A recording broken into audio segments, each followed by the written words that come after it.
Hello VIPs, welcome to our channel. நம்ம last வீடியோவில் எஸ்ஐபிக்கும் லம்சம்க்கும் உள்ள டிஃப்ரென்ஸ் பார்த்தோம். ரொம்ப தேங்க்ஸ், நிறையா சப்ஸ்கிரைபர்ஸ் சப்ஸ்கிரைப் பண்ணியிருக்கீங்க, வீடியோவும் ஃபுல்லாகவும் பார்த்துருக்கீங்க. ரொம்ப நன்றி. இந்த வீடியோவில் எஸ்ஐபியும் லம்சம்க்கும் உள்ள கால்குலேஷனை பார்க்க போகிறோம். வீடியோவை ஸ்கிப் பண்ணாமல் நீங்கள் கடைசி வரைக்கும் பாருங்கள். அப்போ தான் நான் என்ன சொல்ல வரேங்கிறது உங்களுக்கு கிளியராக புரியும். வாங்க வீடியோக்குள்ளே போகலாம். இப்போ ஏதாவது ஒரு ஸ்கீமை எடுத்துப்போம்.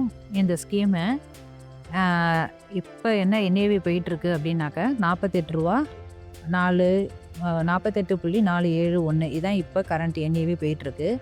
இப்போ இந்த என்ஏவி வந்து 2023 இந்த ரேஞ்செலாம் பார்த்தீங்கன்னா வெறும் 27 ரூபா 28 ரூபா 29 31 இப்படி இந்த ரேஞ்சுக்கு தான் போயிருந்துருக்கு.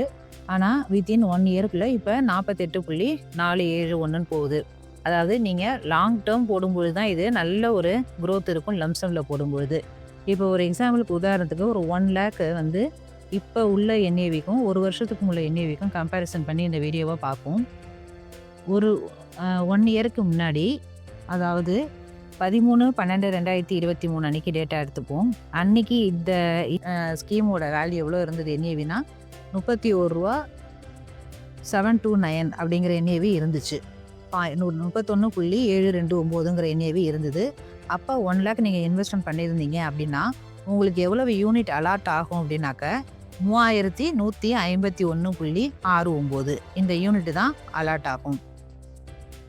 அதே இது இப்போ என்ன வேல்யூ இருக்குது, அதாவது 6/12/2024 என்ன என்ஏவி இருக்குது அப்படின்னாக்க 48.471 அப்படிங்கிற என்ஏவி இருக்குது.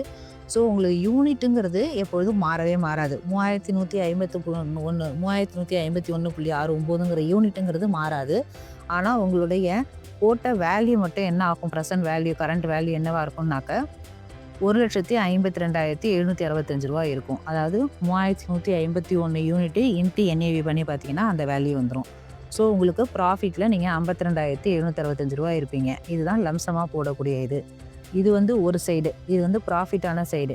இன்கேஸ் இதில் நஷ்டம் வரத்துக்கும் வாய்ப்பு இருக்கா அப்படின்னாக்க நஷ்டம்னு கிடையாது. நீங்கள் எப்போ ரிடம்ஷன் பண்ணி நஷ்டத்தில் எடுத்தீங்கன்னா அது நஷ்டம்.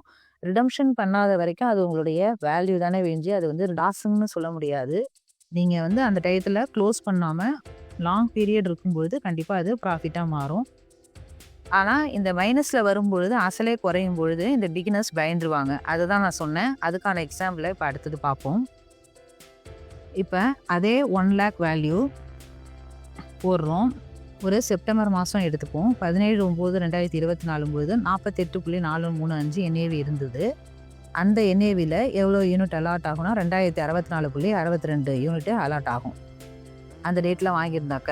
இப்போ ஒரு 2 மந்த்ஸ் கழிச்சு நவம்பர் மாதம் பார்த்தா வாங்கின என்ஏவியோட 48.435ங்கிறது என்ஏவி 44.171, அதாவது 18/11 அன்னைக்கு கிட்டத்தட்ட ஒரு 3 ரூபா 4 ரூபா அரௌண்டு என்ஏவி குறைஞ்சிடுச்சு. ஸோ அப்போ யூனிட்டுங்கிறது மாறாது. 2064 தான் யூனிட் இருக்கும். ஆனால் நம்மளுடைய பேலன்ஸ் என்னவா மாறிடும், 91,196 அப்படிங்கிறது குறைஞ்சிருக்கும்.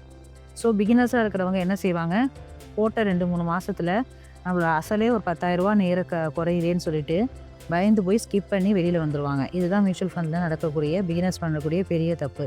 அந்த மாதிரி பண்ணக்கூடாது. இந்த மாதிரி தான் மார்க்கெட்டு மூவ்மெண்ட்டில் இருக்கும். அதுதான் எஸ்ஐபி போடுறதுக்கும் லம்சம் போடுறதுக்கும் உள்ள டிஃப்ரென்ஸு. நீங்கள் நெக்ஸ்ட் மந்த்தே பாருங்கள், இது திருப்பி 48 ரூபாய்க்கு வந்துருச்சு. 48.471, அதாவது இப்போ நம்ம லேட்டஸ்ட்டாக எடுத்த அந்த 6/12/24 அன்றைக்கி என்ன ஆகிடுது, 48.471. ஸோ அந்த போட்ட வேல்யூ திருப்பி என்ன ஆயிடுச்சு, ரிவர்ஸ் ஆகி 1,74,000 வந்துருச்சு. இதுக்கப்புறம் இது போக போக உங்களுக்கு ரேட்டு ஏறிக்கிட்டும் இருக்கும், இறங்கி ஏறும். பட் இது லாங் டேர்மாக போடும்போது ஒரு 5+ இயர்ஸ் 3+ இயர்ஸ் போகும்போது கண்டிப்பாக இதில் நல்ல க்ரோத் இருக்கும். அதனால தான் பிகினர்ஸ் போடும்பொழுது மியூச்சுவல் ஃபண்டாக லாஸ்ன்னு சொல்லி பயந்து வெளியில் வந்துடுறாங்க. மார்க்கெட்டுங்கிறது இப்படி தான் இருக்கும், ஒரே இதையாக ப்ராஃபிட்டும் இருக்காது. அட்லீஸ்ட்டு நீங்கள் ஒரு 2 இயர்ஸ் 3 இயர்ஸாவது வெயிட் பண்ணணும். அதுவும் ஈக்விட்டிலாம் போட்டிங்கன்னா 5+ இயர்ஸ் நீங்கள் வெயிட் பண்ணும்போது உங்களுக்கு நல்ல க்ரோத் இருக்கும். இதே எக்ஸாம்பிளை எஸ்ஐபியாக கட்டினா என்ன செய்யலான்ட்டு பார்ப்போம். இப்போ எஸ்ஐபியில் இதே 1 லேக்கை நம்ம 4ஆக ஸ்ப்ளிட் பண்ணி 20,000 ரூபாயை 4 மாதமாக பிரித்து எடுத்துக்குவோம். அப்படி பிரித்து எடுக்கும்பொழுது இப்போ செப்டம்பர் மாதம் என்ன மாதம் 48.435 NAV. இப்போ இதுக்கு யூனிட் என்ன அலாட் ஆகிருக்கும் அப்படின்னா 412.92. Next October month 48.58. அதோட NAV என்ன வந்திருக்கும், அதோட யூனிட் என்ன அலாட் ஆகிருக்கும்னாக்க 411.69. ஒரு மாதம் பாருங்கள் NAV என்ன ஆயிடுச்சு, குறைஞ்சிருச்சு 46.451. அப்போ என்ன ஆகும், யூனிட் நமக்கு ஜாஸ்தியாக அலாட் ஆகிடும். 430.57 யூனிட்டு அலாட் ஆகும். டிசம்பர் மாதத்தில் 48.471 யூனிட் எவ்வளோ அலாட் ஆகும், 412.61. ஸோ இந்த 4 மாதம் குமுலேட்டிவாக நீங்கள் எவ்வளோ யூனிட்ஸ் அலாட் ஆகிருக்குன்னா 1667.79 யூனிட் அலாட் ஆகிருக்கும்.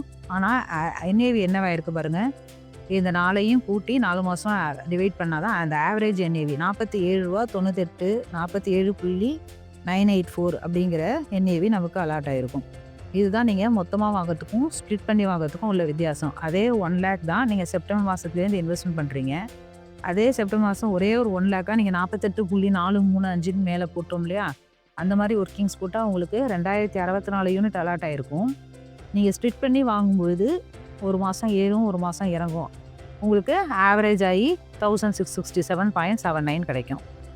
எஸ்ஐ மாதம் போகிறதுக்கும் லம்சமாக போகிறதுக்குள்ள வித்தியாசம். பணம் இருக்கிறவங்க மொத்தமாக போகிறது ஒரு பெஸ்ட்டு ஆப்ஷன் தான். பட் NAV ஓரளவுக்கு குறைஞ்சி இருக்கும்போது போட்டிங்கன்னா உங்களுக்கு நல்ல க்ரோத் கிடைக்கிறதுக்கு வாய்ப்பு இருக்கும். அதே மாதிரி மந்த்லி போடும்போது உங்களுக்கு ரொம்ப குறைச்ச காஸ்ட்டுக்கு கிடைக்கும்னு சொல்ல முடியாது. ஒரு ஆவரேஜ் ஒரு ரீசனபிள் காஸ்ட்டுக்கு நீங்கள் இன்வெஸ்ட்மெண்ட் பண்ணியிருப்பீங்க. இதை பார்த்தாலே உங்களுக்கு கிளியராக புரியும். மந்த்லியாக போடலாமா லம்சமாக போடலாமா. பணம் இருக்கிறவங்க லம்சமாக போகிறது தப்பே கிடையாது. உங்கள் ஃபினான்ஷியல் அட்வைஸரை கேட்டுட்டு கண்டிப்பாக நீங்கள் ஒரு நல்ல டயத்தில் இன்வெஸ்ட்மெண்ட் பண்ணலாம். பணம் இல்லாதவங்க அட்லீஸ்ட் எதுவுமே போடாமல் இருக்கிறதுக்கு மந்த்லி இன்வெஸ்ட்மெண்ட்டு ஒரு மினிமம் அமௌண்ட்டாவது ஸ்டார்ட் பண்ணுங்கள். உங்களுக்கு ஏதாவது இன்வெஸ்ட்மெண்ட் ஹெல்ப் வேணும்னாக்கா டிஸ்கிரிப்ஷனில் இருக்கிற லிங்க்கில் கிளிக் பண்ணி உங்கள் நேமையும் கான்டாக்ட் நம்பரையும் ரிஜிஸ்டர் பண்ணுங்கள். நாங்களே உங்களை கான்டாக்ட் பண்ணுறோம். உங்களுக்கு வேறு ஏதாவது டவுட்ஸ் இருந்தால் கமெண்ட் பாக்ஸில் கமெண்ட் பண்ணுங்கள். அடுத்த வீடியோவில் பார்ப்போம். இந்த வீடியோ உங்களுக்கு பிடிச்சிருந்தா உங்கள் ஃப்ரெண்ட்ஸ் சர்க்கிளோட ஷேர் பண்ணுங்கள். தேங்க்யூ.